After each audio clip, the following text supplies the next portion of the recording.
Hola, un saludo muy especial para todos los seguidores de IFM Noticias, quienes nos leen en nuestra plataforma y quienes nos ven a través de todo el ecosistema de radio, de televisión, de ifmnoticias.com y nuestras redes sociales.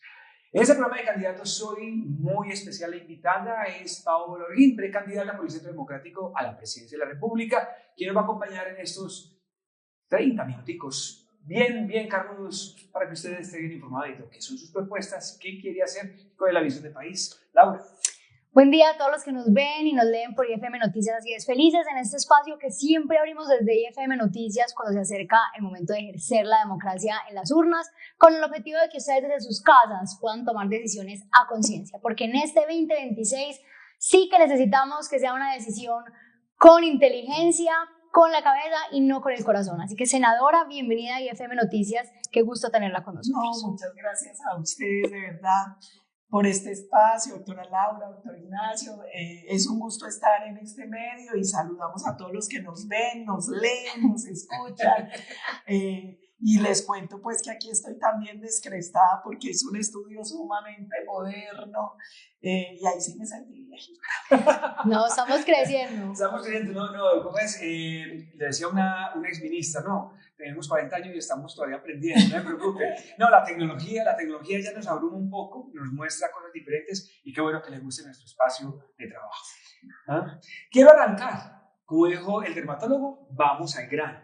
Doctora Paola, ¿quiere ser presidente de la República en un país que mucha gente en su sano juicio diría, yo no me meto en esa locura? ¿Por qué quiere ser usted presidente de la República? Hay varias cosas. La primera es, este no es un embeleco de ayer.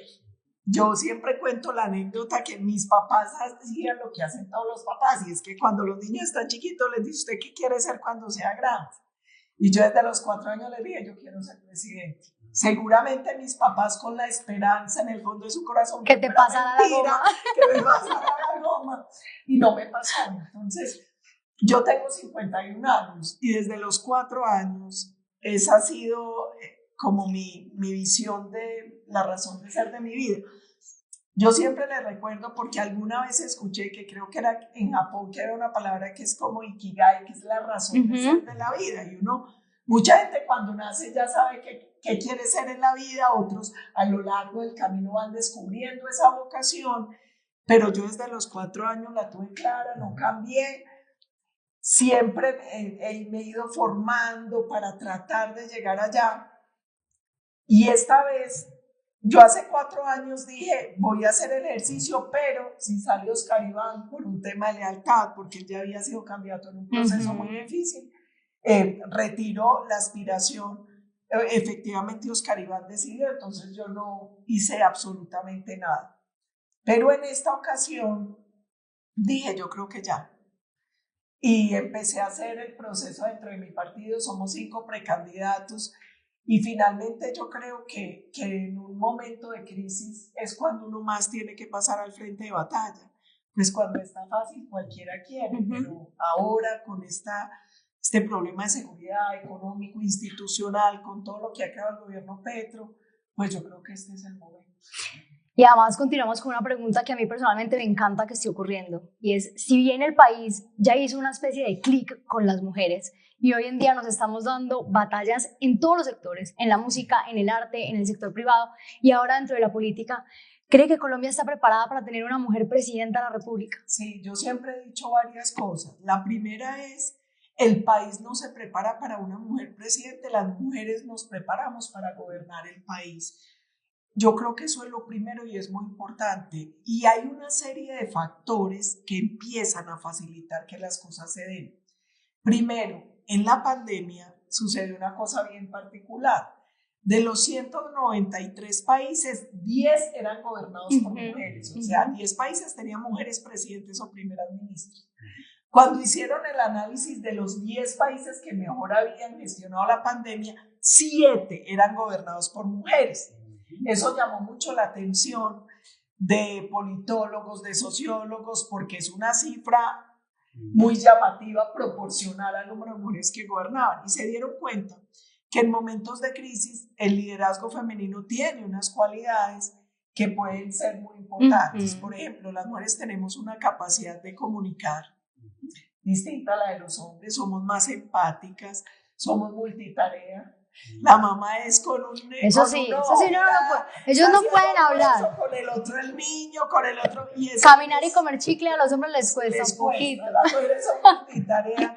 Las mujeres, lo que algunos llaman que somos muy intensas, termina siendo una virtud en política, y es usted le da a una mujer una tarea y no la suelta hasta que no la hace. El hombre, si empieza a ver mucha dificultad, deja que otro lo resuelva. Las mujeres no somos obsesivas. Las mujeres, además, la tendencia mundial es que las mujeres son más incorruptibles. De hecho, cuando yo estudié contraterrorismo y contrainsurgencia en Washington, en muchas de las estructuras, en los primeros anillos de seguridad había mujeres y en otros. ¿Por qué? Sí, porque la mujer es más incorruptible y es más obsesiva. O sea, las mujeres son de un nivel de obsesión. Yo creo que finalmente todo eso ayuda. Entonces, es una cosa que se viene presentando a nivel global, se presentó en la pandemia. Hoy hay unos referentes muy importantes, Giorgia Meloni en Italia, lo que pasa con Isabel Ayuso en Madrid, en fin. Empiezan las mujeres a tomar un liderazgo y una preponderancia. Y yo digo, pues, si el gustico es el cambio, yo creo que el verdadero cambio es después de más de 200 años gobernados por hombres, pues ensayemos a ver cómo nos va con una mujer presidente. Maravilloso. Yo creo que las condiciones están dadas. Yo creo que cada vez los colombianos entienden más las mujeres, sus capacidades. Y yo tengo una ventaja también. Yo estoy en un partido que, a pesar de que lo dirige un hombre, es muy matriarcal. En el Centro Democrático las mujeres han jugado un papel muy fuerte al interior de la bancada, del partido. Todo eso ayuda. Le hago una pregunta en esa misma línea, y es, ¿usted tendría en su fórmula vicepresidencial un hombre o una mujer? Yo creo que eso lo va decidiendo el camino y los colombianos. Porque de hecho una de las dudas jurídicas que tenemos es si alguien como Álvaro Uribe podría ser fórmula vicepresidencial. Y además es una pregunta que se ha hecho el país en varias ocasiones. Y esa es una pregunta que está en el aire. Sí. Y la otra cosa es si hay una consulta interpartidista y se decide en esa consulta, por ejemplo, que el primero sea el presidente, el segundo el vicepresidente, pues los colombianos son los que van a terminar definiendo, y podría terminar siendo dos mujeres o una mujer y un hombre, no sabemos. Yo creo que ahí la decisión la van a terminar tomando más los colombianos. Hoy en día, senadora, estamos en una policrisis, por decirlo de alguna manera, y eso pues nos tiene sometidos el desgobierno del presidente Petro. Pero ya los colombianos estamos algo agotados de mirar por el retrovisor, de echar culpas, de no apropiarnos realmente de las consecuencias de nuestros propios actos. Así que si usted quedara hoy presidenta de Colombia, ¿cuáles serían esos 3 partes por las que usted empezaría a organizar el país? Porque básicamente nos va a tocar como ocurrió en Medellín cuando se fue Daniel Quintero, que había que organizar la casa. Sí. Acá nos toca empezar a reconstruir, por así decirlo. De hecho, nosotros estamos haciendo un ejercicio muy interesante, y es que nos hemos estado reuniendo con los gremios diciéndoles, háganos la lista de chequeo. ¿Cuáles son los proyectos que tenemos que erradicar el 7 de agosto y cuáles son los decretos que hay que derogar o lo que hay que hacer como política de choque? Porque Uribe nos ha enseñado a pensar, a hacer microgerencia y a pensar sector por sector las políticas de mediano y largo plazo, pero también los mangos bajitos, porque si uno no genera confianza y no muestra unos primeros resultados rápidos, pues la gente difícilmente va a tener fe. Yo creo que hay cosas que tienen que ser inmediatas. Uno, un gabinete técnico. Aquí no podemos seguir teniendo un gabinete de activistas políticos que no tienen conocimiento técnico de las carteras y capacidad para tomar las verdaderas decisiones. Entonces, lo primero que vamos a necesitar es conformar un gabinete técnico, tener listo todo el paquete de proyectos de ley clave para erradicar el 7 de agosto. Vamos a tener que hacer algunas políticas de choque. Probablemente el próximo gobierno entre o con apagón o a puertas de un apagón. Nosotros hemos dicho, vamos con el tema energético, minero energético. Vamos a tener crisis de gas, de petróleo, de energía. Ya no podemos dar el lujo de sacar 2 subastas, una subasta al año. Ya vamos a tener que asignar los 12 meses, tener la capacidad de asignar contratos de exploración y explotación permanente, sacar un tipo de licencia flexible que nos permita agilizar los procesos. Vamos a tener que pensar en pequeñas centrales hidroeléctricas, en pequeñas regasificadoras, como en muchas cosas que nos permitan ir superando de manera rápida la contingencia y abrir debates de fondo también. Muchos países superaron la crisis de petróleo y gas con fracking. Hace 50 años el mundo hace fracking. Estados Unidos tiene casi todos los pozos con fracking. Aquí, lamentablemente, como el debate ha sido ideológico y no técnico, la gente no entiende cómo funciona el fracturamiento hidráulico. Si lo entendiera, lo aplaudiría porque usa menos agua. En el mundo no hay pruebas de afectaciones que se produzcan graves al medio ambiente o eso con prácticas de fracking. Como les decía, Estados Unidos tiene muchos pozos con fracking. Nosotros que hemos dicho, permitan al menos hacer los pilotos para tomar la decisión sobre base científica. Y yo estoy segura que si el debate fuera mucho más técnico, la gente entendería los beneficios de este mecanismo.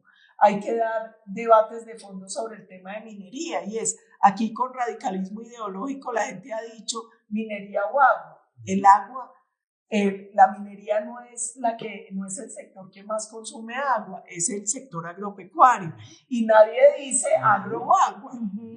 Y nosotros lo que hemos dicho es el análisis, por ejemplo, en el tema minero tiene que ser proyecto por proyecto, porque las condiciones económicas, sociales y ambientales de cada proyecto son distintas. Pero hay que hacer, yo creo, y lo digo con todo cariño, que es inmoral que un país que tiene tanta dificultad deje la riqueza enterrada. Eso es inmoral. Y el mundo necesita minerales. Sin minerales no tendríamos edificaciones, no tendríamos ropa, no tendríamos celulares, no tendríamos un montón de cosas. Entonces, yo creo que ahí hay que hacer un plan de choque, creo que ahí tenemos que promover un debate técnico y no nos puede dar miedo y no podemos ser vergonzantes de eso.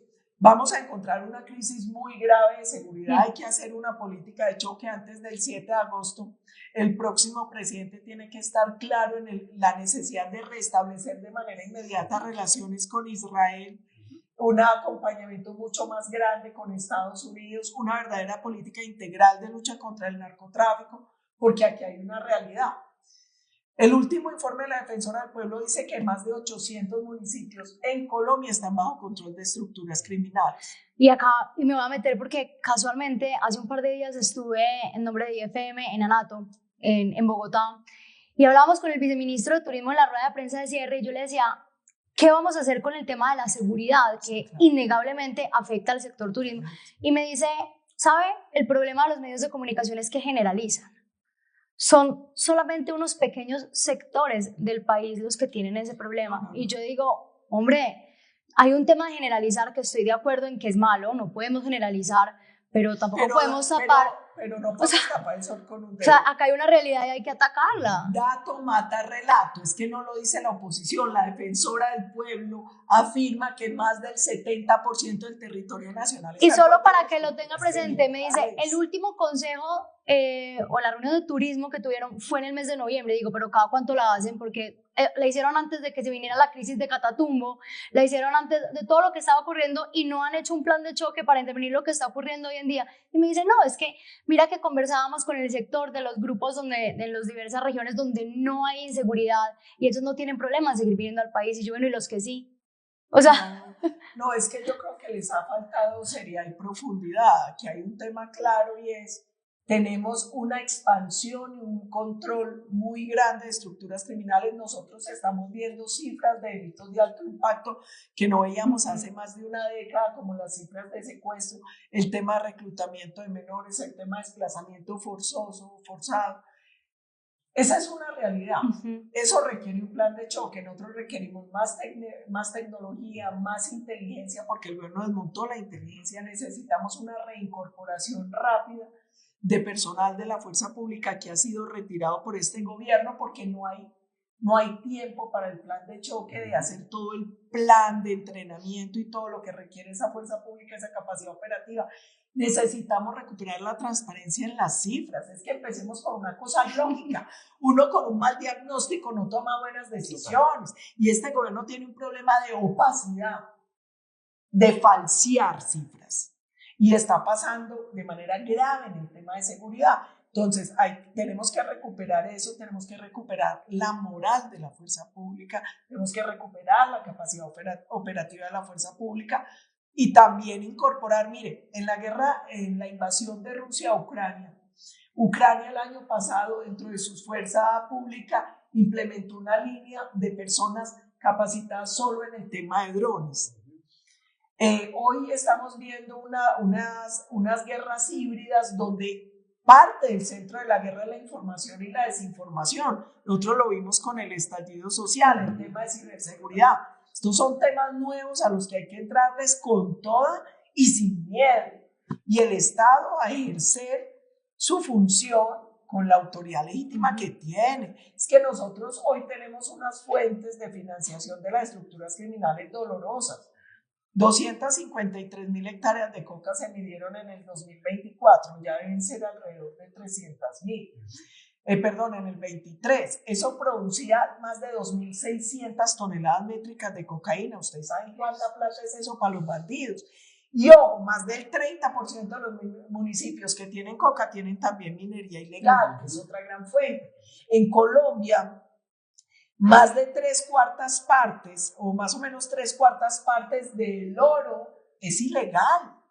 Entonces, aquí tiene que haber un foco en unas rentas que están claramente identificadas: narcotráfico, minería ilegal, extorsión y trata de personas y emigrantes, que en la frontera con Venezuela la hace el Tren de Aragua y el ELN, y en el Darién el Clan del Golfo. O sea, aquí hay unos temas que están clarísimos.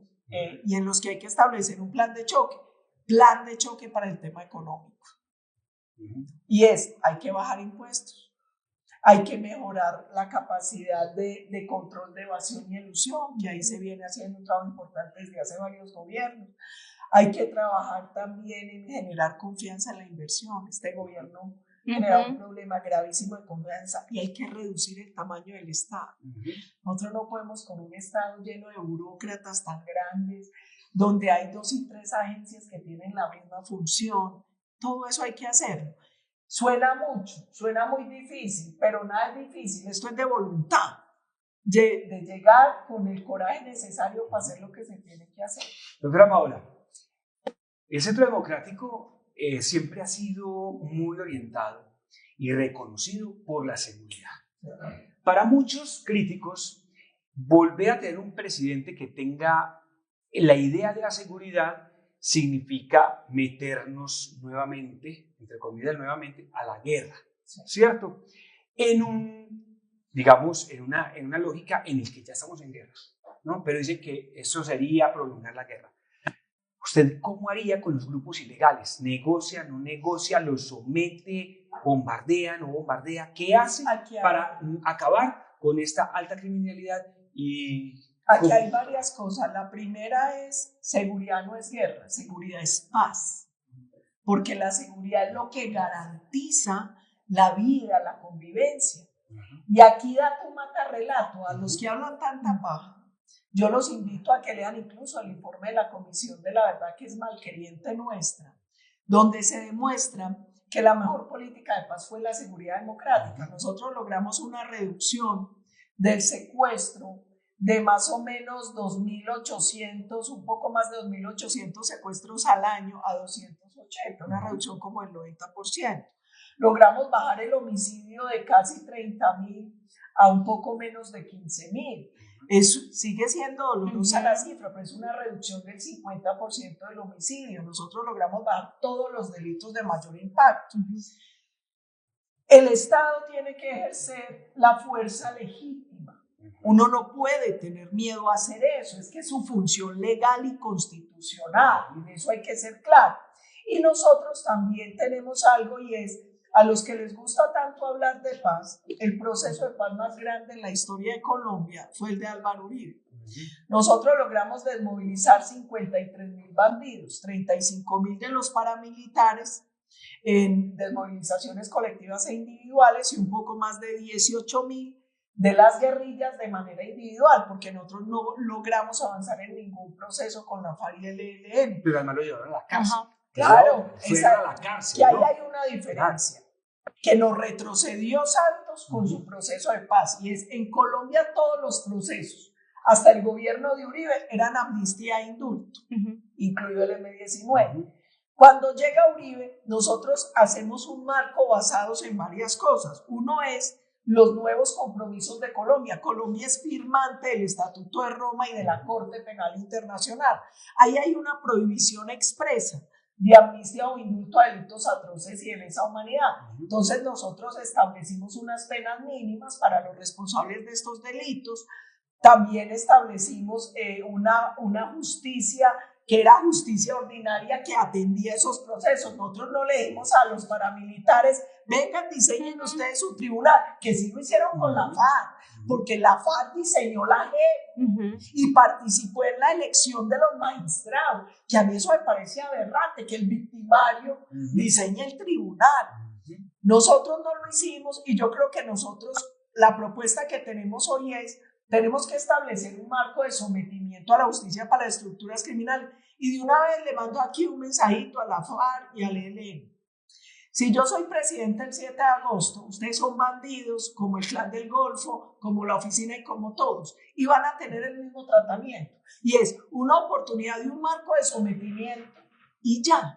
Pero aquí ese cuento de que son delincuentes políticos, entonces que no pueden ir a la cárcel. Y después vuelven a ser gestores de paz. Y que no sé qué, pues esa sinvergüenza se acaba. Aquí lo que va a haber es la fuerza legítima del Estado y una oportunidad, ojo, a través de un marco legal de sometimiento que no va a ser una puerta giratoria, y es, Colombia no puede seguir con un proceso donde usted viene, se acoge, se desmoviliza, vuelve a delinquir, como el Iván Márquez. El Iván Márquez, delincuente de la FARC, bandido, pues va a un proceso, termina siendo representante a la Cámara, vuelve a delinquir, va a otro proceso en La Habana, se mama el proceso después de haber firmado, vuelve a delinquir y hoy lo tienen en otra negociación. Pues no, el que reciba beneficios no podrá volver a recibir nunca un beneficio, porque si no, nos cerramos la puerta giratoria. Total. Hay otro tema que preocupa, senadora, y es que repitamos la historia de Venezuela. El presidente ha dicho en varias ocasiones, yo no voy a buscar una reelección, he pasado muy mal este tiempo en la Casa de Nariño, que ya le hemos dicho que si él la ha pasado mal, pues imagínense cómo la hemos pasado nosotros. Pero hay unas alocuciones que hace donde parecería que él sí quiere buscar una reelección. ¿Cómo proteger a Colombia que eso nos ocurra? ¿Qué piensa usted de las elecciones? ¿Podría haber un posible fraude? Porque en realidad yo no veo eso muy alejado de una opción. Pero una reelección que puede que constitucionalmente no le permita que sea él, pero sí en tercera persona. Aquí hay una cosa importante, y es este punto que ustedes acaban de tocar es el verdadero centro de gravedad. Hoy todo el mundo está preocupado por el candidato y nos deberíamos preocupar todos por lo más importante, y es que haya elecciones. Exacto. Y aquí yo quiero hacer varios señalamientos, porque finalmente esto es con datos y con pruebas. Petro no se quiere ir y su gobierno no se quiere ir. ¿Y cuáles son las pruebas? Uno, trataron de meter el proyecto de reelección con Isabel Zuleta, ¿verdad o mentira? ¿Verdad? Y siguen intentando. Dos, empezaron a hablar de una asamblea constituyente. Cuando la gente les dijo que no les dan los tiempos y eso tiene que pasar por el Congreso, se inventaron otra cosa. Y es que se podía hacer constituyente sin pasar por el Congreso, basados en el Acuerdo de La Habana. En ese momento, Santos, amigo y aliado de Petro, y Humberto de la Calle le dijeron, no señor, el Acuerdo de La Habana no lo habilita para eso. Entonces empezaron a decir, no, es que no estamos hablando de asamblea constituyente, sino de constituyente primario.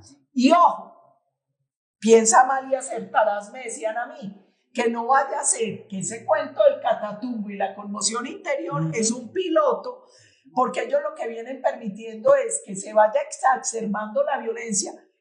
Lo que está pasando en el Catatumbo es igual de grave a lo que está pasando en el Chocó, en el sur de Bolívar, en el sur del Meta, en Nariño, en Cauca, que no sea que van a llegar un día a decir, mire, en una situación donde no podemos garantizar la seguridad, no podemos garantizar elecciones y que se nos quieran quedar. Y ahí yo creo que todos los colombianos, por encima de ideologías y de partidos, los que somos demócratas, debemos luchar para exigir que en Colombia hayan elecciones libres y transparentes en el 26. Y ahí muy importante, continúo con esto, y es que la participación ciudadana debe ser básica, Masiva. justamente por eso, porque siempre decimos, nos quejamos y la denuncia tras la denuncia y la crítica, pero ¿dónde está realmente la acción del ciudadano como tal, el ciudadano de a pie? Porque es que no le podemos dejar, o sea, tenemos un gobernante que ya sabemos pues que no está gobernando, está haciendo un desgobierno, pero pues el ciudadano también tiene que participar y exigir de alguna u otra manera que sucede. Y ahí yo le digo a los que nunca votan, a los que nunca han votado, a los que dicen que no importa, que se pongan la mano en el corazón. En la pasada elección influyeron muchas cosas. El estallido, que fue una estrategia para llegar al poder. La misma que usaron en Chile, en otros países no la aplicaron acá. 2, los fusiles. Porque es que el hermano de Petro, eso no lo dice la oposición, Juan Fernando Petro dijo, nosotros conseguimos 1 millón de votos en las cárceles. Ellos fueron a buscar apoyo económico y votos a las cárceles. Y a la gente no se le puede olvidar que semanas antes de la elección, el Clan del Golfo hizo un paro armado. Y en esos municipios donde tenían el control obligaban a votar por Petro. Y hoy esas estructuras criminales están empadronando a través de las juntas de acción comunal. Si usted se va a Palmeta, le cuentan que los citan y los carnetizan. Si se va aquí al ladito de Yaruma, la Angostura, donde es el padre Marianito, le cuentan la misma historia. Y en todo el país está pasando lo mismo. Entonces, el llamado a los que pueden votar sin la presión del subsidio y del fusil es que voten. Porque tan responsable el que vota mal como el que no vota. Exactamente. Es que si usted no ejerce ese derecho, pero ese que también es un deber, ¿con qué cara se queja? Yo también, o sea, coincido 100%. Sí. Si usted no vota ni no participa, no se queje. No tiene derecho. Doctora Paola, aquí hay una cosa importante dentro de todo este juego político interno, dentro del Centro Democrático. Son 5 precandidatos que salen donde siempre se ha dicho, no, encuesta o consulta. Si no existirá nada extraño, externo y se respetan las reglas del juego constitucional y legal, pues habría que entrar y no habría ningún inconveniente en que se desarrolle o lo uno o lo otro para elegir el candidato del Centro Democrático. ¿Cuál le gusta a usted? La que quiera. Yo he dicho, yo me volví muy práctica ahora que soy vieja. Entonces yo siempre digo, vea, uno tiene que estudiar ventajas, desventajas y el tema jurídico. ¿Por qué lo digo? Porque si nosotros hacemos una consulta con la registraduría, nos pasa lo que le pasó al Partido Liberal. Primero, es muy difícil que la gente salga a votar en época fría y termina uno mal contado. Y 2, si usted hace eso es costoso y lo pagan los colombianos. Y eso genera una obligación, y es que usted tiene que correr en primera vuelta sin haber hecho ninguna coalición ni ninguna alianza. Yo le veo ese inconveniente jurídico. Hay que analizarlo y que hagan la que quieran. Porque es que uno tiene que aprender, primero, que cuando uno se mete a un juego, respeta las reglas de juego. Y 2, que cuando, vea, encima de Dios no hay nadie. Si Dios quiere que uno sea presidente, con el que le pongan catapis debajo del agua, lo que sea, uno gana. Entonces, yo lo único que le he pedido al partido es, no corramos, que por levantarse más temprano no amanece más rápido. Un candidato único rápido es un blanco fácil para que lo queme el gobierno. Este gobierno no tiene escrúpulos en correr la línea ética, en quemar candidatos. No corramos y no tengamos afanes. 1. 2, establezcamos un mecanismo transparente que genere confianza para que después no haya peleas y bobadas. 3, busquemos que nuestro candidato pueda ir a una consulta más amplia, porque donde uno va en Colombia, la gente le dice, únanse, júntense, y la gente lo que está esperando es que un bloque alternativo a Petro pueda correr unido en la primera vuelta, que es en mayo. Entonces es lo único que yo le he puesto en consideración al partido. Yo no voy a exigir, yo no voy a chantajear, porque es que hoy el proyecto personal o partidista vale huevo frente a lo que nosotros necesitamos, que es salvar a Colombia. Le tengo una pregunta guardadita. Sí. Esa pregunta es, ¿qué le gusta más?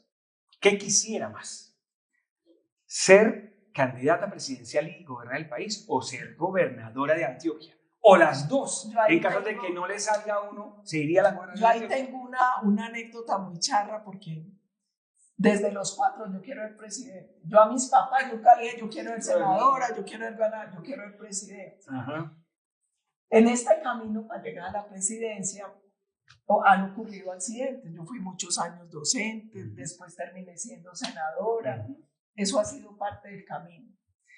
Y yo creo que es muy importante aclarar varias cosas. Uno, mi proyecto de vida no es una obsesión personal. Yo le quiero servir a Colombia. Y mi Dios determinará si logro o no ese sueño de niña de ser presidente, pero esa no es la obsesión. La obsesión es más, venga, rescatemos al país, sobre todo en este momento, y demos los debates de fondo. Y el debate de fondo es, Colombia tiene que volver a revalorizar la democracia, porque para la gente ha perdido sentido. La gente tiene que entender que las libertades no son negociables, que hay que defender la libertad de empresa, la libertad de prensa, la libertad personal. Es que nosotros hoy estamos en un estado que violenta las libertades, que violenta la libertad de expresión, que ataca y persigue a los medios, a los gremios, a los opositores, que está cercenando las libertades, que está atacando la institucionalidad. Eso hay que respetarlo y defenderlo. Y yo lo que quiero es que esta campaña sirva para volver al debate de las ideas y de las ideas correctas, porque yo también tengo que reconocer algo. Nuestra cobardía llevó a que la izquierda nos ganara el relato, basado en mentiras, en falacias, pero ellos ganaron el relato. Nosotros tenemos que recuperar el coraje para defender con datos, con pruebas, con argumentos, las ideas correctas. Yo digo, es que los presidentes pasan. Y un día Uribe me hizo una pregunta que a mí se me quedó en el corazón. Él tenía que enviar un video para un evento en Argentina.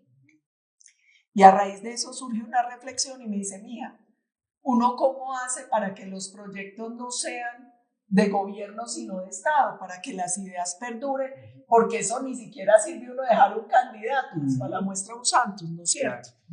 Entonces, yo le decía, por lo que yo he visto y he estudiado en estos 50 años, 51, yo creo que la única manera es que las ideas correctas se inoculen en el corazón del ciudadano. Porque los ciudadanos son los que votan.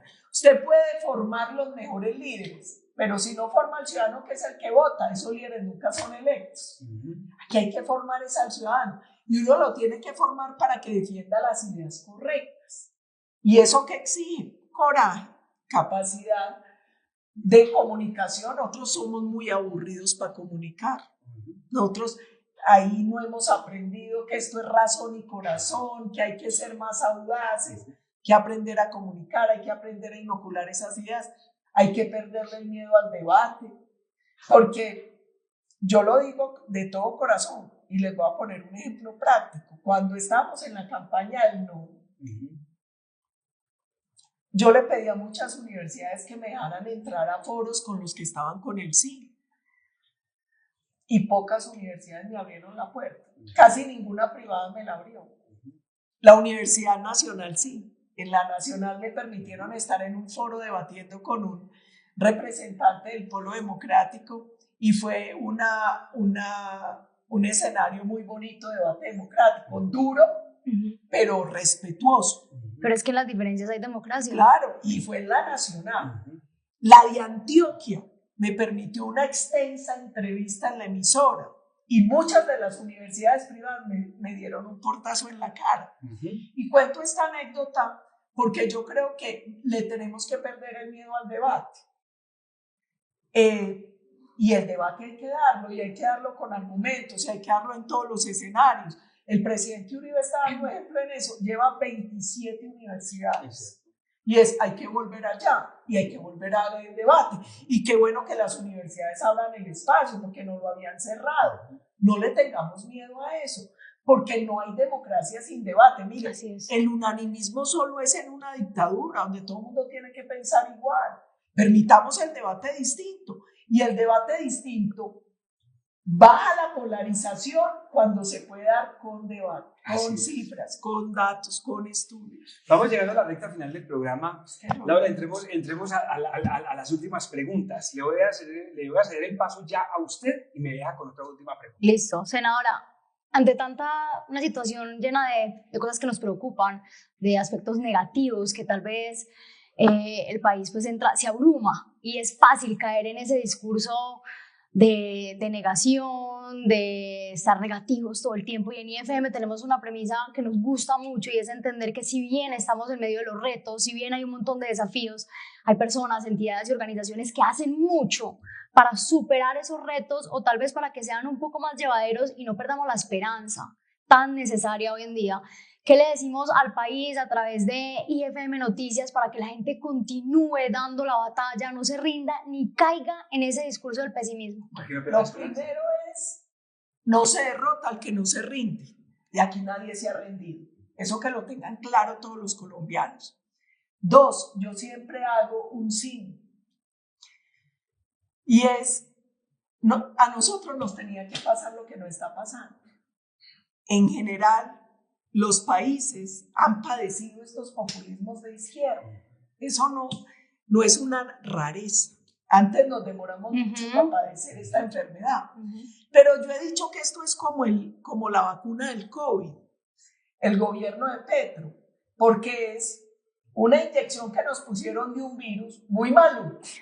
Y eso cuando uno le ponen la inyección del virus, le da fiebre, le da maluquera, pero queda inmune.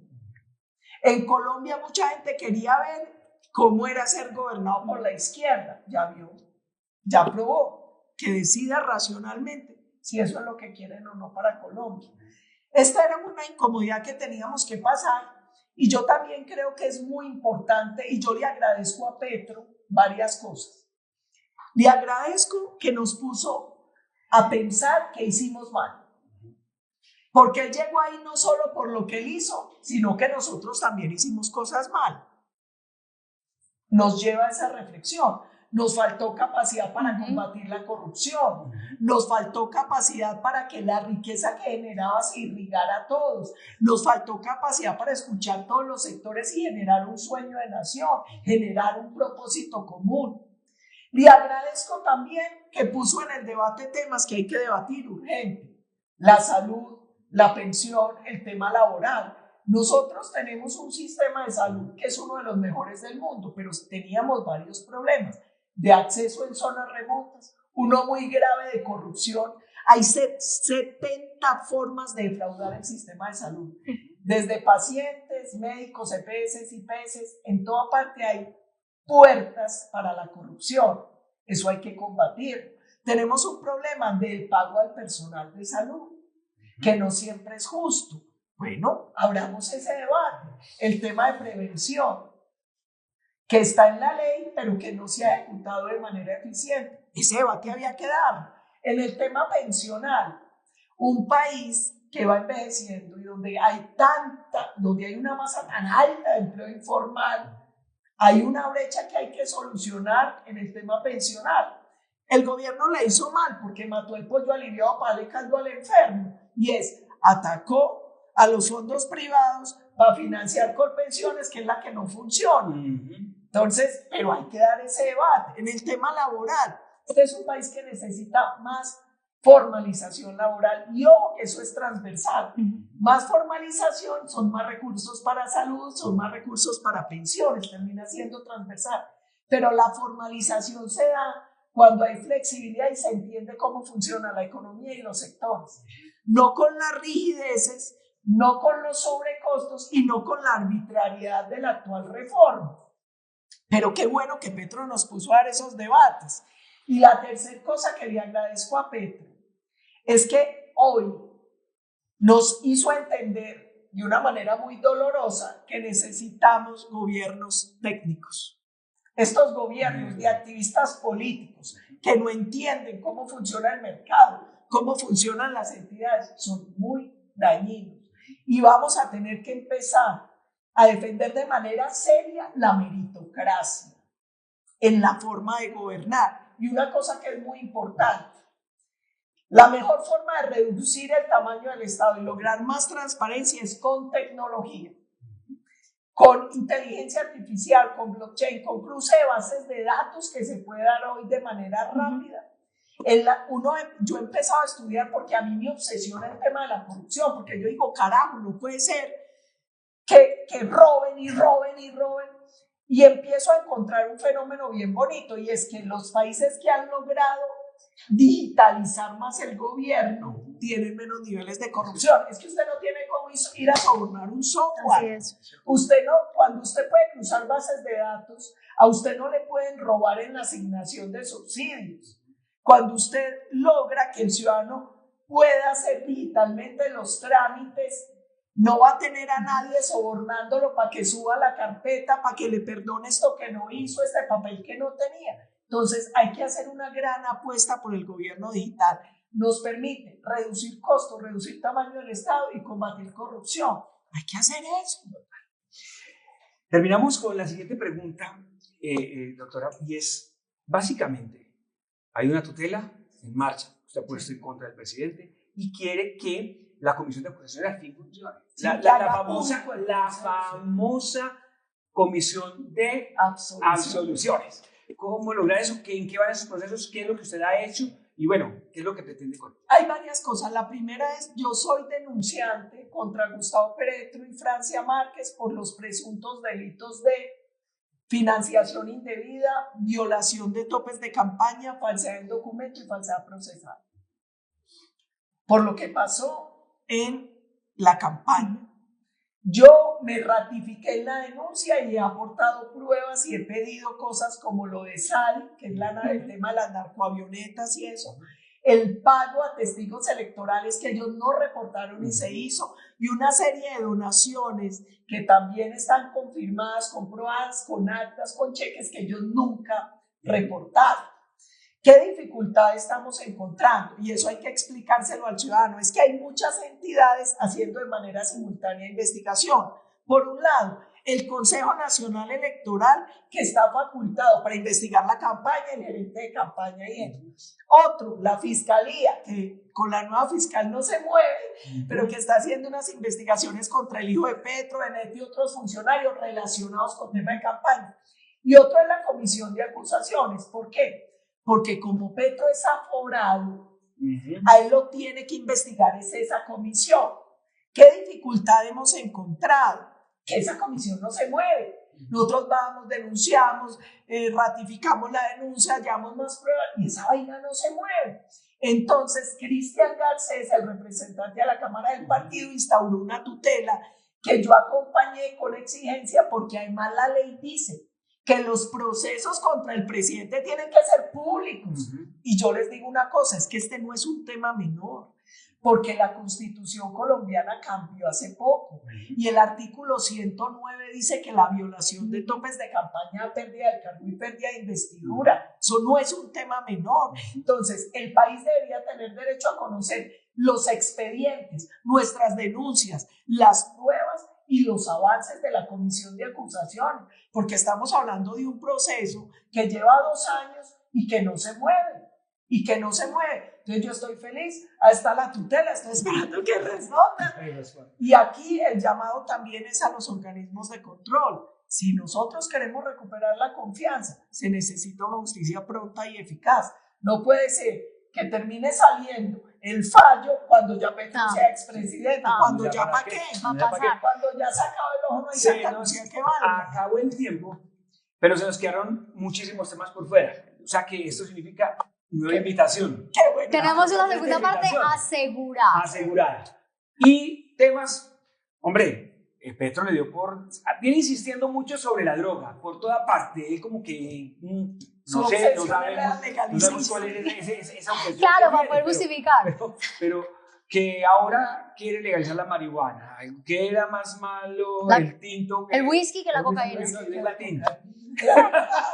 Él ya lo dijo de frente, no podemos repetir. Mejor dicho, 50.000 cosas, pero nos queda por hablar.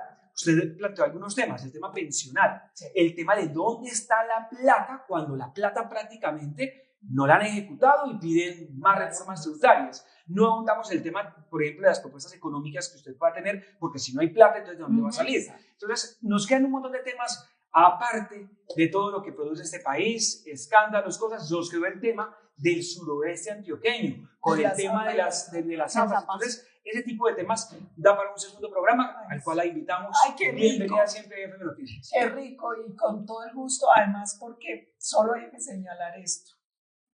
Este gobierno, con todas estas crisis que ha creado y los escándalos semanales, hace que para el ciudadano sea muy difícil digerir, porque son muchos frentes.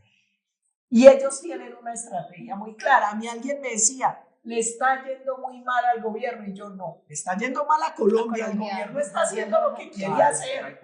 Y uno lo ve, por ejemplo, en ese tema de la zapa y la zapa. Yo he participado en algunos foros con especialistas y todos coinciden en que es una manera de expropiación indirecta. Abramos el ojo, porque eso lo hicieron ya en La Guajira, ahora lo están haciendo en el suroeste, pero tienen en lista 100 municipios de varios departamentos. Este es un tema que va a terminar afectando a toda Colombia. Y no hablamos tampoco de los departamentos que quiere crear. Vamos, Magdalena Medio. Pero ojo que en IFM les desmontamos la idea que tenían de hacer el departamento de Urabá. Nos metimos a la reunión de Juan Fernando Petro con los alcaldes, neutralizamos el tema y de ahí tuvimos nuestras consecuencias de persecuciones. Las y de tenemos. todo el tema, que todavía seguimos siendo atacados por parte de ese pedazo del gobierno. Pero bueno, son temas que quedan para la próxima, ¿le parece? Sí, qué rico, ¿no? Yo feliz de volver. Así que nada, gracias por estar, muchos éxitos. Acá siempre estarán abiertas las puertas de FM Noticias para que nos cuente y para que todos los ciudadanos desde sus casas puedan saber usted a qué está dispuesta, qué batalla se va a dar y cómo podemos recuperar al país entre todos. Sí, muchas gracias de verdad, y a todos los colombianos, ánimo, porque yo estoy segura que a partir del 2026 vamos a empezar a construir una mejor Colombia. Tengo esa certeza. Bien, gracias por estar todos ustedes conectados a IFM Noticias. Gracias a la doctora Paola Holguín que ha estado con nosotros, y pues con esa invitación queremos a ustedes también invitarlos para que sigan nuestra programación que está por ifmnoticias.com. Ya estamos estrenando el canal, ya estamos con nuestros programas. Este programa lo pueden también escuchar a través de radio, de IFM Noticias Radio. Lo encuentran en nuestra plataforma. Y pues nada, gracias por estar en cualquier lugar en que se encuentre. Buenos días, buenas noches o buenas tardes, independientemente del lugar en que se esté. Hasta la próxima.